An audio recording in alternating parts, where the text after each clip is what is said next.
Well, hello again. Thank you for joining us here on another episode of the Cheyenne and Arapaho Productions newscast. I'm Darren Brown, and I'm here with just today with the Cheyenne and Arapaho Tribes Department of Transportation. Thank you all for being here. Hello, hello, hello. Morning. All right. Um, Morning. yeah, morning. It's what we do here at this on this podcast is we're starting out talking about all the really cool things that the tribes do, and we were just talking a minute ago as there are so many programs here, so many departments that we usually, at least me, I kind of think I know what other programs do, but I don't really know what all there's so much involved, and so when you talk about before we start, we can get it. I should have you all introduce yourselves. Let's start with Angela. You're the director. Yes, good morning. Pleasure to be here. I'm Angela Plumley. I have been with the Department of Transportation over 20-something years. Came in 2007 under an acting status and became the program director in 2008. And we created the department in 2018 through legislative action. But yes, executive director for the Department of Transportation. And then Chris here is joining us. So go ahead, Chris. Hi, my name is Chris Sindone. I'm the Roads Program Director, and I've been there as the director since last December. All right. And good morning. My name is Wilma Tapaha, and I'm the transit director, and I've been with the program just over 13 years. I'm Anita, Pawnee. I've been here with the Roads Program since March 2008, and I'm currently the Highway Safety Specialist, Safety Coordinator. All right. I just see that even with just that's a lot of working parts there. So we'll start with Angela. Like I said, people know what transportation is, but just if you can give us a quick kind of boil it down to what you do, people may not know. So first, I'll start with our mission. And ultimately, when we look at our funding and our resources that are available to tribes, our focus is safety. And so providing safe modes of transportation, whether that's through road improvements, looking at bridges, and then, of course, the vehicles that we use to get to and from, point A to point B. So transit, providing safe modes of transportation through transit, safe operating vehicles. And then our safety program, of course, they come right in tune with the campaigns that they focus their efforts toward operating those vehicles. So when you're behind the wheel, making sure we're informing our tribal members how to safely operate those vehicles through campaigns against drinking and driving and texting and driving. So, it's an array of different focuses, I guess you could say. But I will say, starting out, one of the driving forces or main objectives that we do is transportation planning, and some people don't realize how important it is to our success. The role that planning plays in that, and it touches every one of these programs and their services and the delivery of those services. So why I say that is, so what we do to get tribal members' input, we do a call for projects. We try to do it every 4 years by federal requirements, the funds that we receive. And that public involvement includes like community events. And so we will reach out to tribal programs, tribal departments, and then we'll go out to the communities and, of course, provide a meal and tell, hey, come to this meeting. We're taking input. We need to know what your concerns are out there so that we can meet those concerns. And so it's kind of like our way of determining our needs, assessing the needs for our tribal members. And some of those may be potholes along a county road. Imagine that. Yes. Some of them may be, hey, I can't get to a medical appointment, or I live in a rural community and I don't have transportation to go grocery shopping.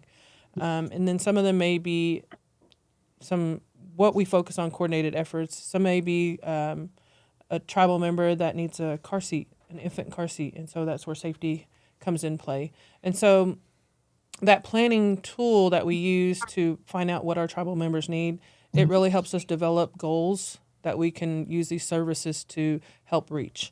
And so as we go through that planning phase and we identify the needs of the tribal members, we start creating services or programs to say, hey, can we use this funding to do that? And One of the things I will say, prior to my administration, my mentor, I don't know if you know, Bill Tallbear, was over transportation. And when I stepped in, I looked at the funds and said, hey, there's so much we could be doing. So to see what we've accomplished in the 10 years as a program director and becoming a department in those 10 years, it's been really great feeling to see the work that I put in, actually seeing the fruition of that, I guess you could say. Yeah, it's like So, people forget that. I think people who are not in your position, you're talking about planning and things like that. They don't even realize that to fix a section of road, you can't just go out there and start doing your thing. Right. There, when you talk about the planning, I mean, there's so much. And when you're dealing with federal funds, right? Mm-hmm. There's so much, so many. It's very data driven, and there's that. And then you got community feedback, and when you talk about federal money, there's so much criteria involved, and I guess hoops you got to jump through basically. So A lot of red tape. yeah, And you got to have one a of big pair of scissors. Yeah, so one of the things we do pride ourselves with, and what I've really focused on, is coordinating, collaborating with counties and states, because the roads. Because otherwise things don't get done if you don't Oh yeah, collaborate. and then the roads that we use are not all on tribal land. Majority of the roads that our tribal members use to get to those services are county roads or city roads or state roads, and so that's an important role of our success, is ensuring that we're always talking to our counterparts, which would be the county commissioners, the state representatives, and DOT, Department of Transportation for Oklahoma. So, yeah. So okay, that's a where we go next. Who wants to go next? And let's hear about some other another piece of this. Well, I would like to say that, starting out, our primary focus with transportation was road improvements. And so when I first became the program director, I was a project manager, and I seen that side of managing projects. And so we did a lot of road projects, building parking lots.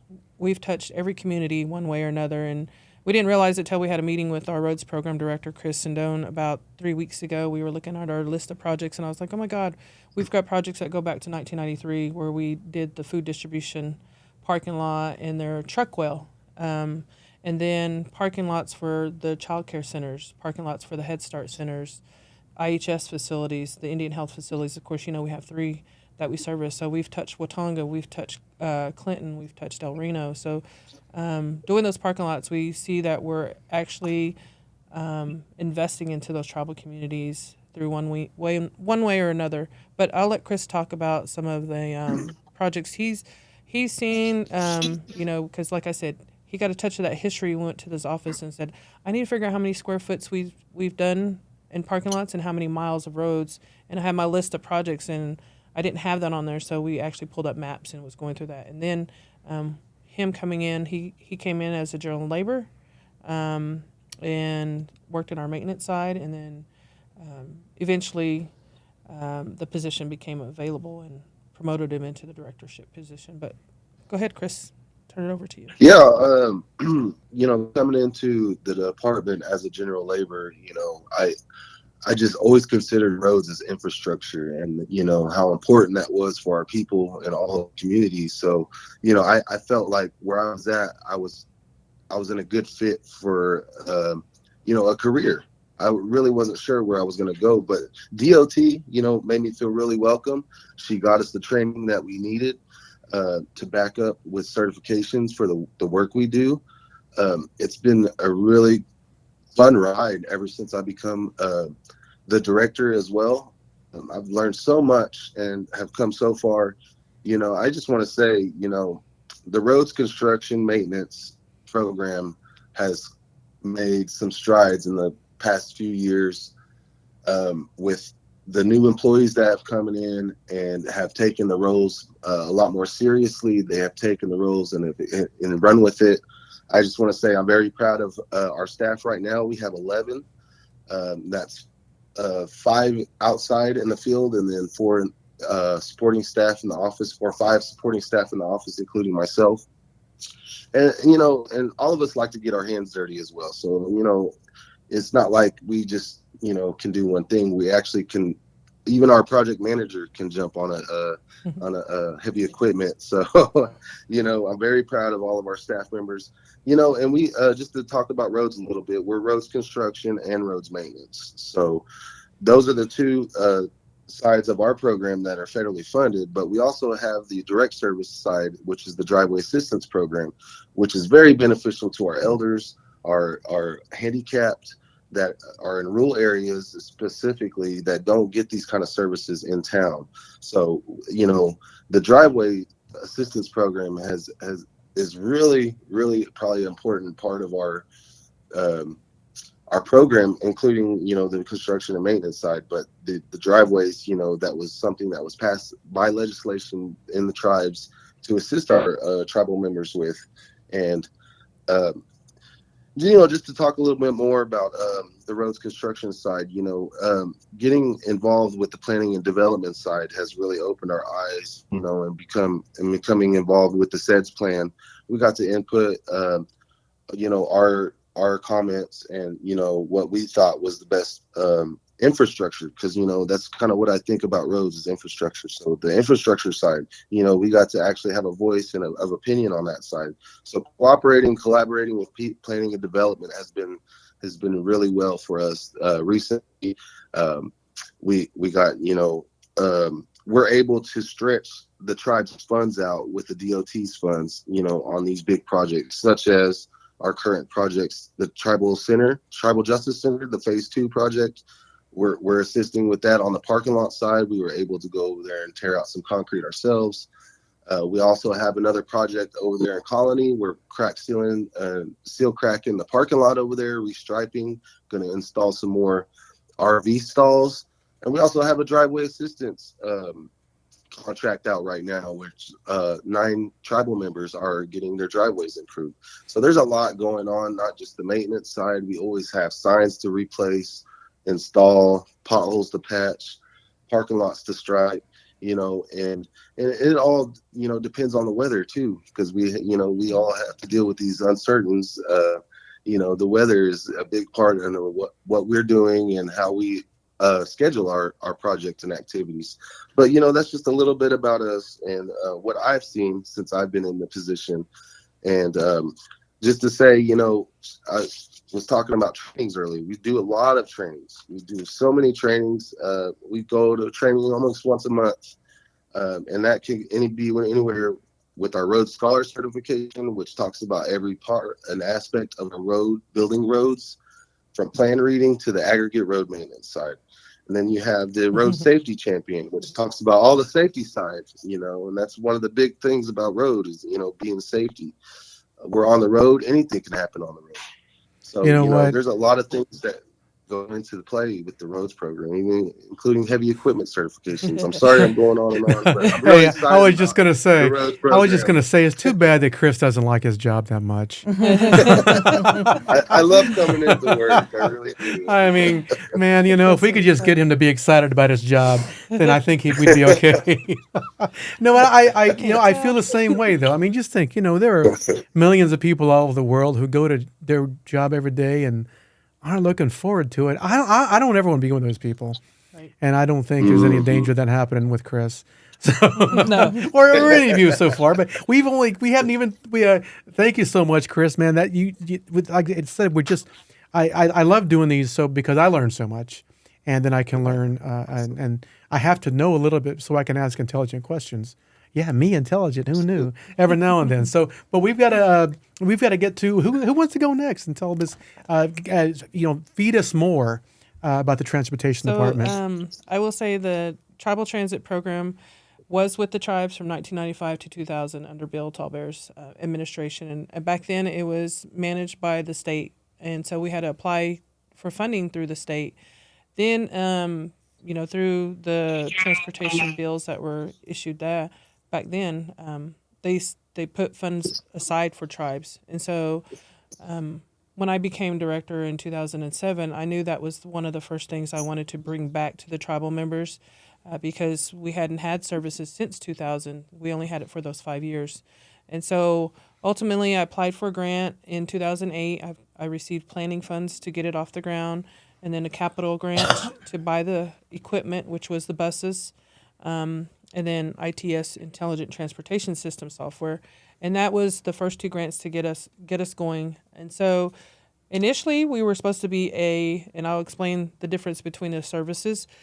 We were supposed to be a on-demand service where tribal members could call in and say, I need a transport for this.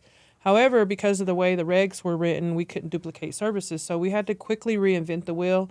And we actually started out in 2010 with a fixed route service, meaning there were specific stops at specific locations for every day of the week, throughout the week. So tribal members knew the schedule. We actually had a flyer with our schedule on it where they could get on and get off. We had transfers along the route, and we had 4 buses that were going, 4 drivers operating the buses, and they had a transfer location where they would meet up. And so a tribal member could get it all the way from Elk City to Oklahoma City if they got on at a specific time, and could transfer over what we call Biscuit Hill and Hinton, and then catch another bus that was going back to Oklahoma City. They could come to El Reno. And so tribal members could get all the way from Sealing if they wanted to Oklahoma City. But our goal there was to try to be available to tribal members in the rural areas, because that was one of the things we heard as well back then is they felt left out. And so we wanted to include them. And so, of course, our focus was to get our services into those rural areas where there's limited access. And so 2010, transit was established. We started rolling in December of 2010. So I am proud to say, and I always call transit my baby because it was one of the first projects I really brought back to the tribes, and it's been successful ever since then. So I'll turn it over to Wilma and let her go into the transit and what they do. Yes. As Angie said, in 2010, we did start out with fixed routes, but when COVID came, we had to switch to demand response because of the regulations that FTA had for us, social distancing, things like that. We had to limit the number of people on a vehicle, just things like that. So right now, that's what we're currently running, and we want to do more transports for tribal members, for the public, but we need more drivers. That's been a need that we've always had, is drivers. Since we do get our funding from FTA, we are under their regulations as far as drug and alcohol policy. So our drivers have to be drug tested with the pre-employment and then throughout their work history with the program. So I think that's something, if anyone's interested, they can apply, but that's the big thing is the drug testing with, being under FTA. FTA, Federal Transit Administration. Thank you. Yes. Yes. So every program has a whole bunch of acronyms like that. Mm-hmm. Yes. So we've noticed since COVID, we've had an increase in requests for medical transports for especially rural areas, elders. And since we are open to the public, we can go anywhere in the state. We just can't go out of the state. So we transport to Tulsa, Ada, Durant, different hospitals, Oklahoma City, Norman, Lawton, just pretty much anywhere you can think of, we've been. But with the limited drivers, we can only do maybe 6 transports per day. So if we had more drivers, then, we could be doing more transports. And again, tell me how many drivers you do have now? We have 3. And you could use up to? Well, we have enough staff for 14, and we only have 6 staff so far. So we have at least 8 driving positions that are open. So you could use another 5 drivers. Right. Wow. Oh, yes. Wow. Yes. And I'm sorry, I have to ask again just because there's a lot of stuff coming at me here because you both talked about transit. Did you say since COVID you've become an on-demand? Is that what you said? Yes. Mm-hmm. Yes. Okay. I did not see. Now I'm glad we're doing it because I didn't know that. Yeah, we had to switch because of the federal requirement for social distancing. And if you think about a bus, they have 12 passenger buses, and putting 12, maybe 10 people in a bus. There's no social distancing. There's no social happening distancing there. the way the seats are arranged in those buses. We actually, converted to using our minivans and our sedans because we do have those as part of our vehicle inventory. We actually stopped or limited use of the buses because of that. We actually installed barriers to separate the drivers from the passengers. We had to purchase a decontamination kit Wow. where the drivers would spray those daily when they were Yeah. transporting, just because of COVID and to prevent the spread of Yeah. coronavirus. And so we really had to switch our mindset and how we were delivering our service, but without impacting and decreasing the services that we're providing. However, since then, we always have had, and prior to then, we've had an issue with keeping a full staff of drivers. Our budget allows for so many so that we can meet those needs. And I want to say, she hasn't touched on this, but she maybe was getting there. But that ridership number that transit provides, those daily transports, does impact our funding. So as we're reporting those numbers of ridership, that determines how much funding we get the next year. So I will say prior to 2012, it was competitive base. You had to apply for a grant. But after 2012, once you were in that pool for FTA, they said they had these funds set aside for tribes. It's called a 5311 program. Once you were in there and you were submitting your data, you're kind of in that pie to receive funding as long as you're submitting your ridership data. So every year she has to submit a report to FTA indicating how many transports they did for the year. So of course, if we could have more drivers, we can increase our ridership, we could receive more funding to do more services. So one thing impacts another. So she has always had that goal to increase her ridership by trying to hire more drivers. It's always there. We're actually looking at advertising outside the tribes to get more drivers so that we can meet those needs. We do constantly get requests for transports for medical. We do transports for employment support services, social services, and then general. If somebody just needs to go check their mail and do grocery shopping, they could be used for that. But I'll let her go into like her vehicles, the type of vehicles that she has to help meet those needs. Okay, right now we have 3 ADA vehicles. So if we do have a transport that is in a wheelchair or someone that needs ADA assistance, we have those vehicles. The other vehicles we just pretty much use daily. And we recently got a new vehicle in August, and we're waiting on another one. And then we're going to be procuring probably for about 2 more, hopefully this year, and then maybe 2 other ones next year. So, we need to increase our fleet so that when we do get drivers, we'll have the vehicles to Yeah, match. exactly. So, It's just like I said, planning. But I'm glad you mentioned that about because it's going to be my next question anyway. Because I was getting there is like I think people forget. I mean, because I was going to ask you about feedback and ridership, and then but I was like, well, it's a simple equation. It's like more riders equals better numbers equals more money for the program. I mean, simply. People need to know that the Right. people need to know that this service is available. And if I'm getting this right, you said obviously to all tribal members, but is it tribal members only? No. Okay, Their that's preference. what that preference. But I don't want to say something that's not true or it's not correct. Right. So I will say that even with our Federal Highway Administration monies, which my department relies on, it's called the Tribal Transportation Program. One of the main restrictions is the roads have to be open to the public. So that's why we rely on tribal funds for driveways, because those are private drives. So what Christopher mentioned in the roadside, that direct service for tribal members, that driveway assistance program, those are tribal funds. We can't use our federal funds for those because those are private drives. And so it has to be a road that's open to the public. And then when we talk about transit, because they're federal funds, they have to be open to the public. They do have tribal preference, and our service are geared toward our own tribal needs. So when we plan those routes Sure. and transports, That's priority. Exactly. So we gear it directly around what our tribal members need. Okay. And our focus is our tribal members, but yes, because of our funding source, we do have to be open to the exactly public. and that's what I was thinking, because I've talked to so many programs that have federal funds, and they've said, well, yes, we start with our tribal members, but it's available to open to all. And that's why I assumed, but I didn't want to assume that. So, oh wow, we got to get to Anita here. He's waiting. Well, so the Transportation Safety Program, we have 5 messages or campaigns we're geared towards, which is distracted driving, impaired driving, bicycle safety, pedestrian safety, and seatbelt and occupant protection safety. We use the National Highway Safety Administration or Traffic Safety Administration schedule for guidance on where, like when we're campaigning, like which campaigns, like the upcoming one is going to be the Super Bowl.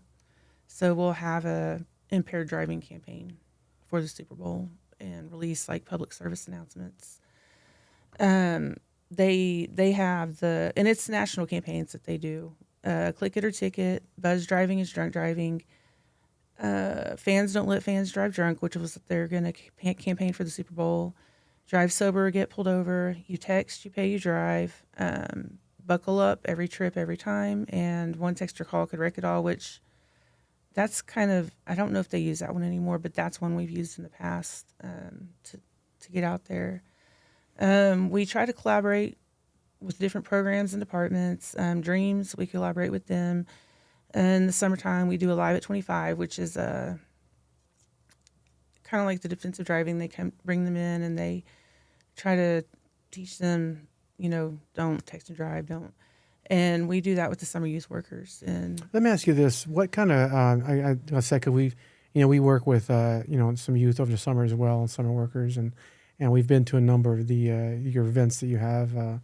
I think we've shot some video with the seatbelt things, and one that sticks out of my mind. We had like a simulation, a car crash simulation. We had the Jaws of Life out here. We had not Metaflight, but we had someone, I can't remember what organization it was. We had a helicopter out here and that type of things.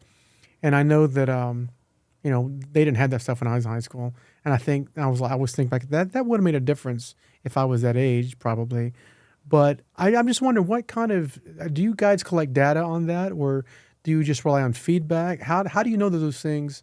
How do you know what works? How do you learn which the best one? You can get your the best bang for your buck out of that.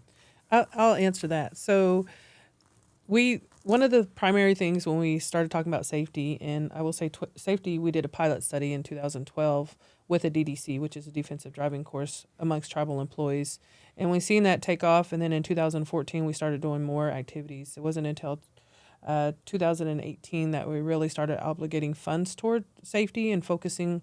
Where do those funds come from for these programs, for these events? So some of our tribal transportation program funds, the federal dollars, in the formula, we are allowed to use those towards safety goals. And so as we identify those safety needs and goals, we can set aside funding specifically for that. And so that's when we created the transportation safety program. So going back and look at the data, that's one of the things that we found out when we started meeting with national representatives and local representatives. And so there are grant funds out there that are specific to that, like the Indian Highway Safety Program and the Public Police Traffic Safety Grant, PTS. We can apply for those, but we're able to hire an officer to do some of the safety campaigns, or even just sit out on a road and count the number of vehicles that the individual is wearing a seatbelt. So we can do a seatbelt checkpoint and DUI checkpoints with that officer. And so we have had that grant in the past. We don't have it currently, but I will say, looking back at the history, one of the issues we had with tribal reservations, and it's common not only for our tribe but common amongst the 500 something tribes across the states, is there's no data specific to tribal reservations. Wow. We rely on the state and the county to take those numbers to show us where our greatest crashes happening, where our greatest injuries happening, where are the fatalities happening. And so we really had to rely on those and start pulling data from their sources and saying, hey, we have 9 counties that we service, and these are the areas that we're seeing a lot of crashes happening. And so we will go and do a safety study, basically put the data together and submit it to the funding agency. Hey, we have the need for, hers is car seats, but an officer to do more campaigns on drinking and driving because we have a lot of fatalities here or here or here. And so we really had to rely on like Oklahoma Highway Safety Office, Department of Public Safety with ODOT, and pull a lot of their data to show the reflection of what was happening with our own tribal lands. And now there are funds out there where we can actually apply to start collecting data on our own tribal lands. However, one of the things that hurts us is that we don't have our own law enforcement division within the Yeah, tribes. I can see that. How So, that would go hand in hand with. I mean, yeah, who's going to pull people over? We don't have anyone to do that. We don't have anyone. So I see what you're saying. And I guess if you work with what's the who's out here? The BIA. Yes, That's a BIA. whole. That's another federal. That's another federal office that I mean, yeah, I'm sure there could be things done, collaborations, but again, you're already Yeah. red tape on top of red tape. Yes, and ultimately, the goal is to save lives. Whether we're building a road or transporting a client, whether the car seat's involved. I keep saying that. I want to remind people that safety is our ultimate focus. At the end, that's what our funding is geared toward, is safety. And so, when you talk about creating a safety program, it was our exactly. last program to be created, Yeah. but it's at the forefront of our funding. So, Yeah, how did that? Well, so I saw it, Anita. I didn't mean to. I think you were still on you were Yeah. going down a list of things, and I just kind of jumped in there. But there were some other initiatives you were talking about. Yeah, well, I'll say I've only been here since March as the highway safety specialist. So I'm still getting acclimated Sure. with the funding and all of that. I've assisted Angela in the past with administering the grants and making sure we're compliant.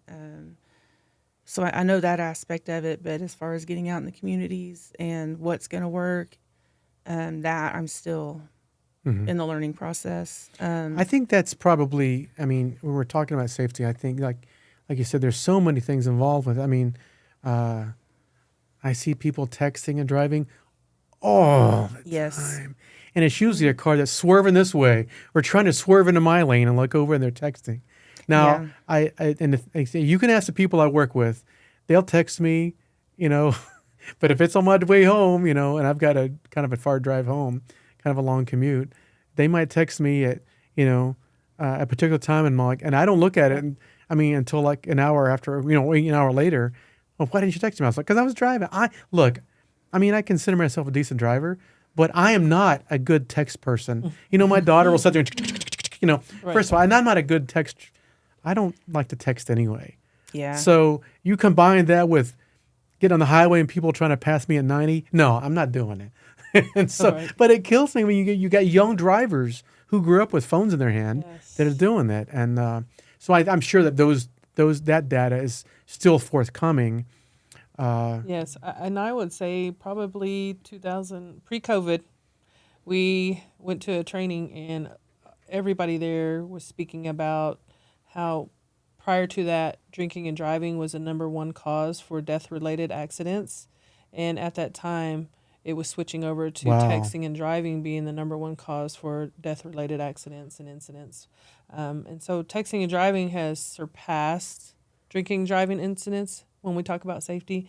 And so that may go along area, age lines too. Oh, yeah. Now that we think about it. yes, and so to see not much emphasis in that area with that regard, but you see, if you look back in about 2019, there were a lot of states that were changing their laws regarding texting and driving, and I think Oklahoma's kicked in November of that year, if I recall correctly. But don't quote me on that. Yeah. I do. I'm gonna I write will that say down. Oklahoma was one of the few states toward the latter part that Yeah. created Yeah. and adopted a state law against texting and driving. So Well, we do like bicycle safety. This year we did a bicycle parade.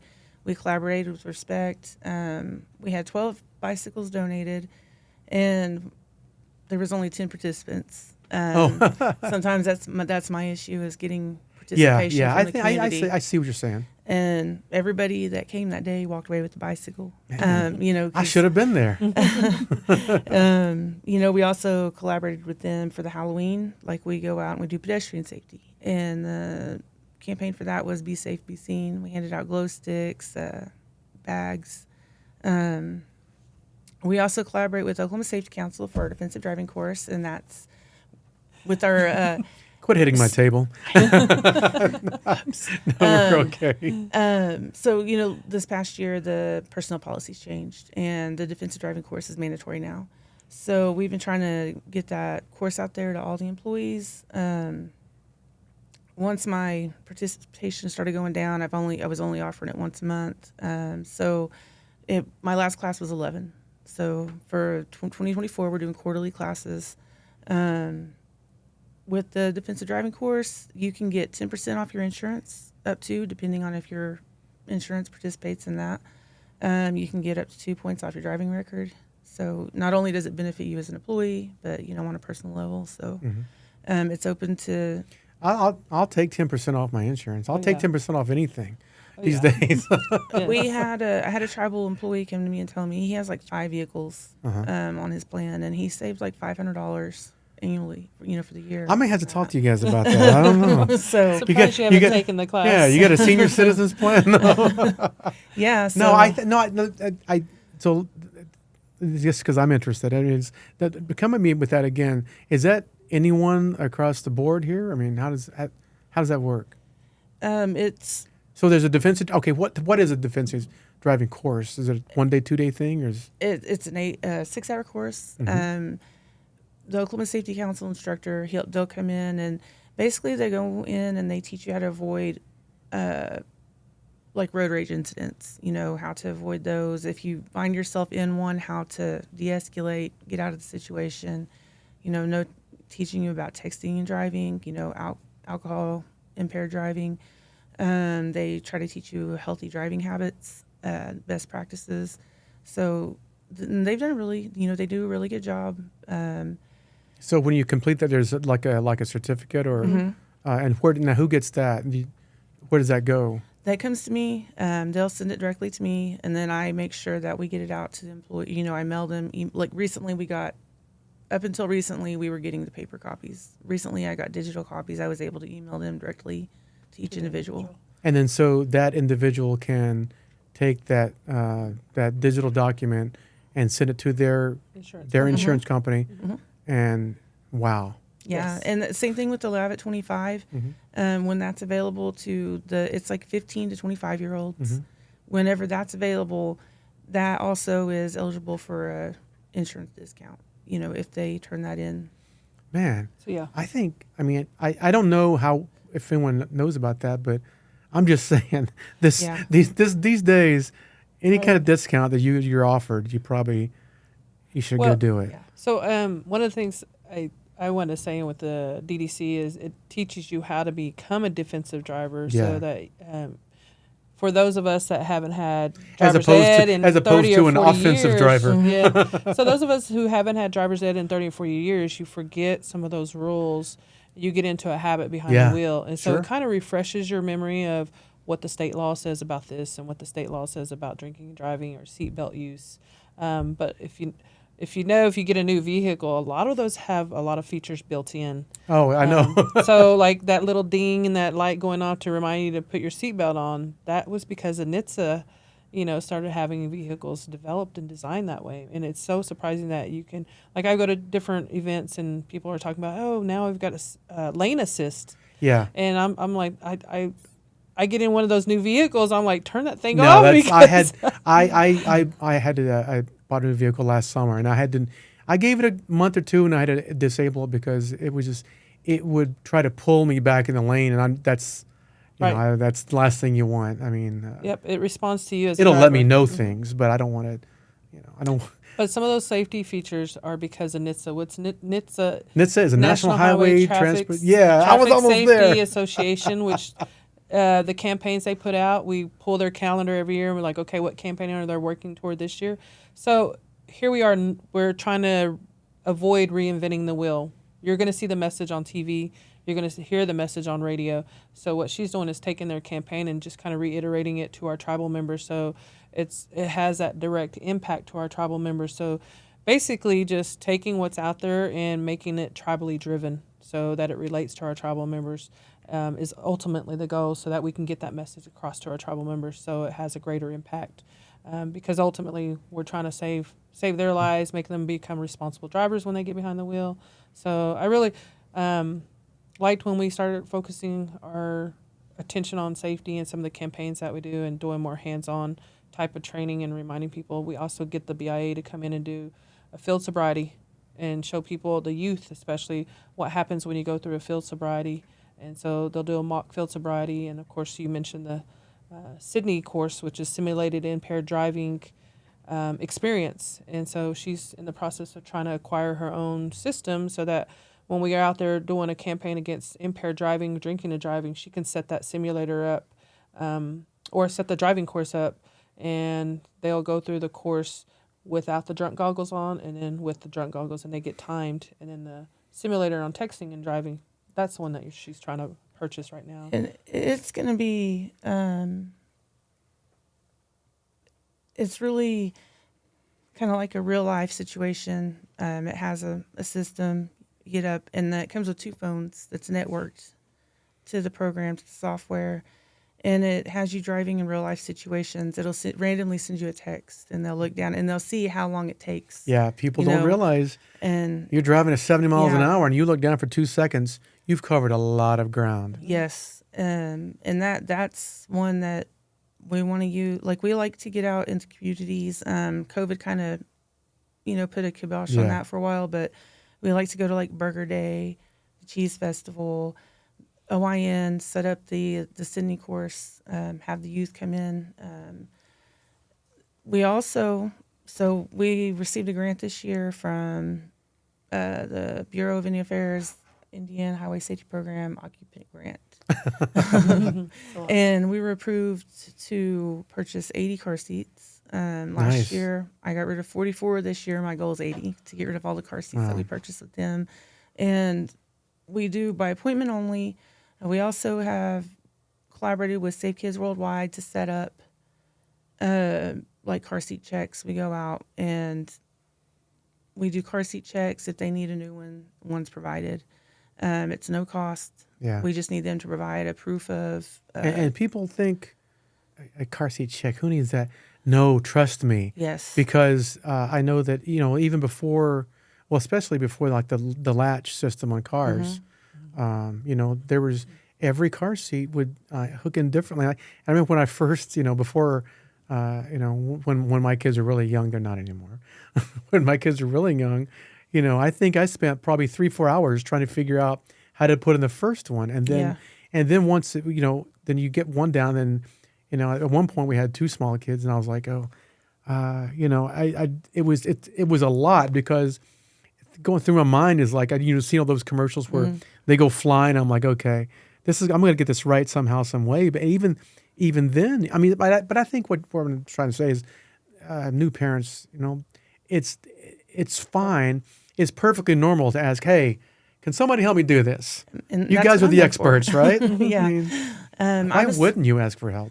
I'm a certified child passenger safety technician. I can answer those questions. If anybody ever needed help, questioning proper installation, that's what I'm there for. And that's whenever I say car seat appointment, that's what they come in for. We go over how to properly fit, make sure that they're fitted, where it faces, rear facing, forward facing, give that information so that way they know how to best use the car seat, because car seats can be, like, if you get in a fender bender, now your car seat's compromised, and they recommend getting a new one, like not to use it after that. Yeah, the integrity of it's compromised. Wow. So, and they come to me. So, and so also my goal is to become a defensive driving course instructor. So we can go to the rural communities, go out, because right now, like, we're under contract, we have to have at least 10, no more than 20. So if I'm an instructor, we can go out on our own schedule. If I only have 5 people, I can do that, and it's not an issue. So we're just trying to get out there in the rural communities, reach the people that aren't always have those services. So, wow, a lot of great. Hey, Chris, are you still there? You still have Chris? Of course, I'm still here. Hey, hey, you mentioned something, and I said, in my mind, I was like, I want to get back to that. Can you talk a little bit about the driveway assistance? I was not aware of that, and I think that sounds like a really cool program for our tribal folks. Yeah, the driveway assistance program, was something that the legislative thought was a need for our tribal members that were elderly and handicapped and needed assistance with access to their home. most of these driveways are in rural areas. Some of them are in town, but this is a very important part of our program that we see is because it's our direct service to tribal members. Yeah, we don't see everybody use the public use access roads, everybody, but we know these tribal members are using these driveways every day. So that has been our goal. The numbers for driveways completion has increased every year since I've been there. Last year we did 20, close to 20.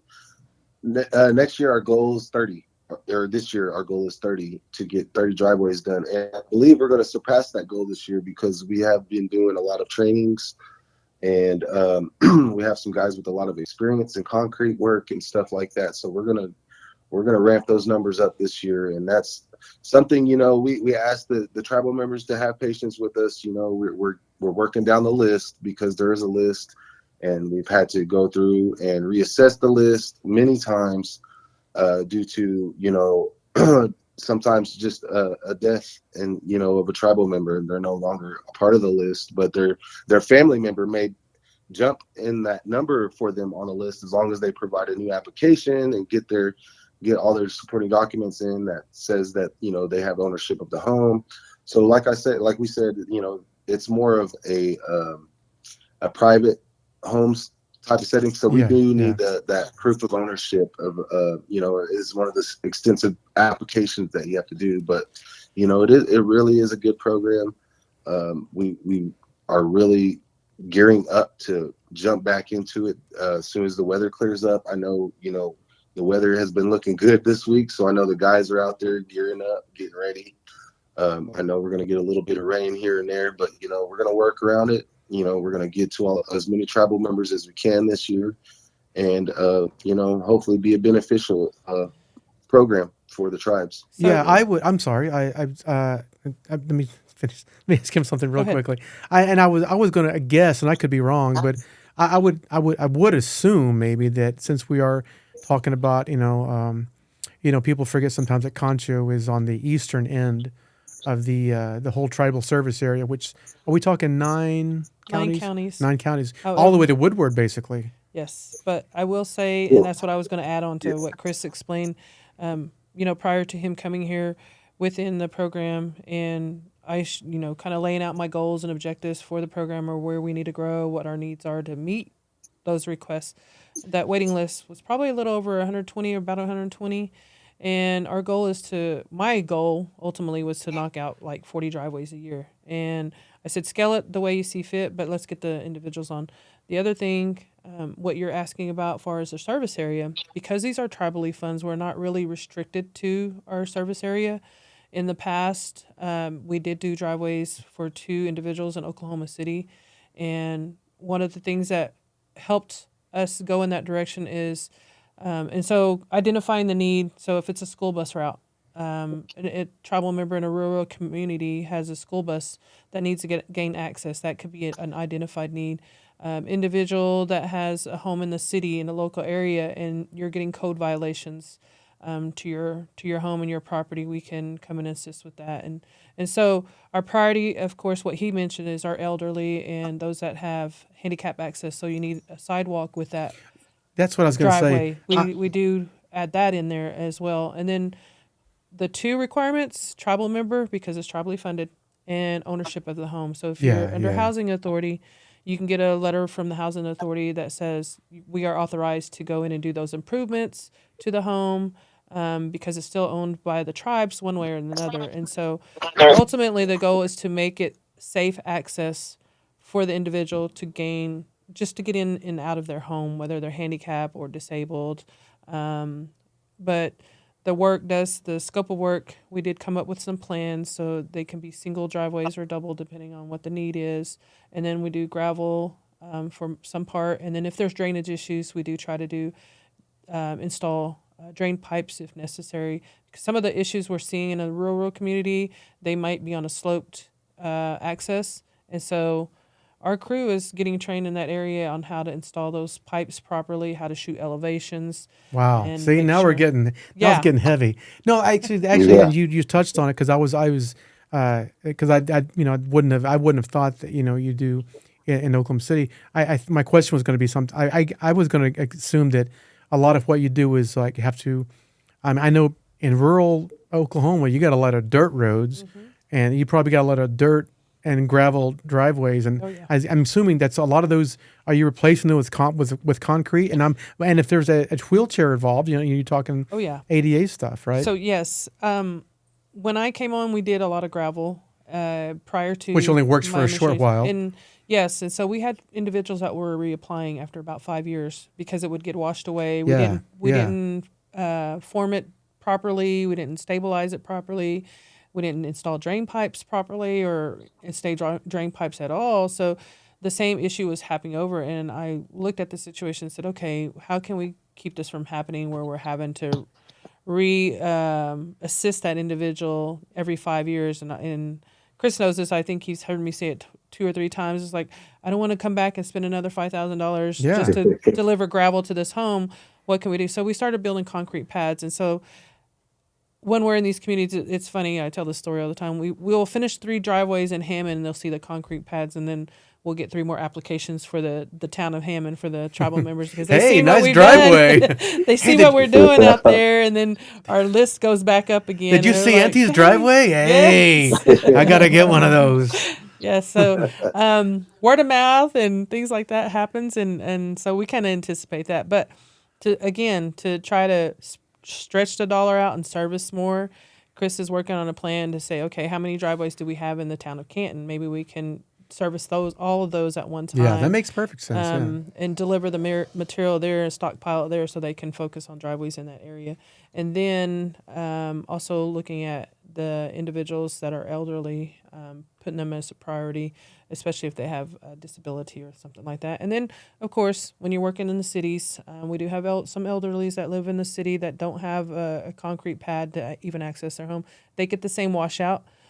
So we have to get permits and things like that. Oh, yeah, So, yeah. a lot of them have codes that we have to adhere to. So we have to educate ourselves on what those codes are and make sure we get the permits because I'm a cross the T and dot the I type of person. So Got to get them real keen driveways. yes. Well, oh man, I feel like I've learned a lot. See, all these books, I feel like I learned that much right there. Right. Well, I feel like I've been educated now. If someone were to ask me, "Oh, what does the Department of Transportation do?" I said, "Well, you got a driveway you need fixing? Are you an elder? Are you one of them young elders? Hey, You need a car seat. you got a car seat, Yeah. or do you need transportation to, And this is, and so I'm glad we got a chance to talk about this because, and I say this all the time with a lot of programs because just like I was saying, since Concho was on the eastern edge, and I know people probably get tired of me saying it or hear me say it, but it's like, if you're dealing with a community that has transportation issues to begin with, where, if we're talking, elders who may not have transportation at all, or don't have access to any reliable transportation, the 100 miles or even the 50 miles that you've got to go to a doctor's appointment may as well feel like 250, 300 miles. So, but a program like this is going to help bridge that gap, and let's just, tell people right now, Wilma, one more time, what you need for drivers, what you need from your drivers. Well, anyone can apply since we are open to the public. But let's just be honest. You have to pass a drug test. Right. And if you don't think that you can, don't waste our time. Don't Right. waste your time. I mean, let's just be honest here. If you're going to be transporting people, you need to be in a proper state of mind, mind and body. Right, because all our transit positions are safety sensitive. Exactly. So that's a big thing with our program. I would like to say that with our program, the Department of Transportation, we like to learn each other's programs as directors. So it helps us when we go out to the communities to ask or to answer questions that tribal members may have. So I try to familiarize myself with the roads, safety, planning, and all that. And I think it goes a long way, especially with the people that we do work with. Since, like I said, I've been here over 13 years. I've worked with a lot of these people for a long time, and they become my second family. Now, if we didn't have such a good director, I don't think I probably would have been here as long. So I just wanted to say that. I think that that's a big part of it. So I almost forgot about my sound effects here. Right. You got to use it. Thank you. Hold on, there's one more. There you. That's what we needed. We love our director. There she is. Okay. Yeah. Well, that's why I told him before we came here. I don't know about y'all, but I'm passionate about what I do. I would have guessed that. I would have never thought I would have stayed with transportation so long. But once I got the opportunity and kind of pushed the envelope of what we could do with the funding and seeing what we were doing with the tribes and the services that we're providing, of course, it's in my blood. And I tell my staff all the time, you can't go to school for this. There's no programs or education programs that are out there that are specific to transportation. It's kind of learn on the job, but it helps if you do have a degree. And of course we do emphasize that, but it's not the go-to. A lot of it's experience and what you do with what you learn once you step in the door. And I am an advocate for training. And like you said earlier, these programs have acronyms. Well, transportation has a lot. Yeah. Not only on our Federal Highway Administration side, but FTA, Federal Transit Administration, has a lot of acronyms as well. And so one of the things I first kind of instill in them is learn those acronyms, become familiar with them, and then, of course, encouraging my own staff to get as much training as possible. And one of the things I pride myself in pushing my staff to do is learn as much as you can, educate yourself as much as you can, and really motivate them to seek certifications so that it backs them up, as well as the training that's out there. Use that in your day-to-day work as much as possible, but also bring it back to us so that we can help educate others that are coming behind us. But really love that they serve as mentors to their own staff, hopefully, which I think they do a great job of that. But taking what they learn and applying it in the job, I know that's the ultimate thing is, and I they probably heard me say this before too. I always say, yes, I have been nominated by the governor and second by the legislator, but I really work for the tribal members. Yeah. That's what keeps me focused and reminds me every day, as well as makes me enjoy my job, that I know I'm trying to do something better for our people. If it's not a mission, then it's just a job, right? Yeah. Well, all right. Wow. So I would say get some contact information for these different programs, because I want to wrap this up by saying we are going through a improved vision for the Department of Transportation. So I brought some samples of our upcoming logos that we'll be sending out soon. I like it. And so we had an artist come and work on our logo. So you'll see our forms get updated on the website, as well as each of the programs have their own emails where information can be sent to. So you'll see our new forms on the tribe's website that we're working on. There will be fillable PDFs that you can access, and hopefully we'll have a jot form that will go along with that. But we want to keep it to one page. So transit will have a transport request form. So anybody that needs a transit and wants to submit for a transport, they can fill out that form online, and it'll get submitted directly to, what's your email? Transit at? Cheyenne and Arapaho -nsn.gov. And The longest email in history. Yes, unfortunately. And then if they want a car seat, we'll have one-page application that will tell us if they need a car seat, or if they need a defensive driving course, or if what other bicycle safety, pedestrian safety, or a campaign, they want her to be at an event. Then that one-page form they can fill out, and there's going to be a submit button that they can send directly to her email, which is TSP at Cheyenne and Arapaho -nsn.gov. All right. Exactly. And then Now we're getting somewhere. and if you look through here, I gave you a whole deal of all our logos Oh, that are no. getting Yeah, updated. look at that. So, yes, we're proud of roads. We're proud of the transit and the safety program. I like it. Now but- we're getting somewhere. So if you get if you want driveway assistance, it's going to be a one-page application. Fill it out. It has a submit button. It'll go directly to the roads program. What's your email, Chris? Roads at Cheyenne and Arapaho tribes-nsn.gov. Yep.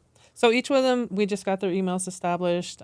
So it's part of our goal to be more transparent to our tribal members, to express, or show them that what the services are that we have available to them, and make it easier for them to access those forms, that they can fill it out quickly, and it can be directly sent, whether they're using a cell phone or a computer or laptop, an iPad. It can be done using that form and hitting the submit button, as well as jot forms. So improving that image, we thought, okay, we need to come up with some logos. I really love the DOT one. And then one of the programs or services that we administer in the Department of Transportation that I didn't mention, that is part of our team and is not here because they're not a direct service to tribal members. They're actually internal program, was our fleet management program. Oh, yeah. And so we acquired them in 2020 through the executive office assigning that program to us, and because they knew we had that. Thank you for bringing that up, but I meant to mention that earlier. Yeah, we have that with transit. When we built our new facility here at Concho, we built vehicle bays, and so our ultimate goal was to maintain the tribe's fleet of vehicles for transit. But then the governor was like, "Hey, can you maintain the fleet for the whole tribes?" So we took on those over about 200 vehicles, and since then we've cut that number down.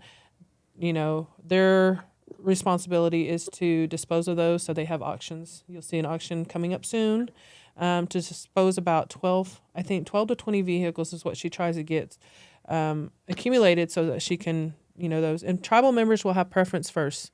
So just want to put that out there. Keep an eye out for that. That's coming soon. And then I think it's tribal members, and then it goes open to the public. If none of them get sold through that auction, then they'll.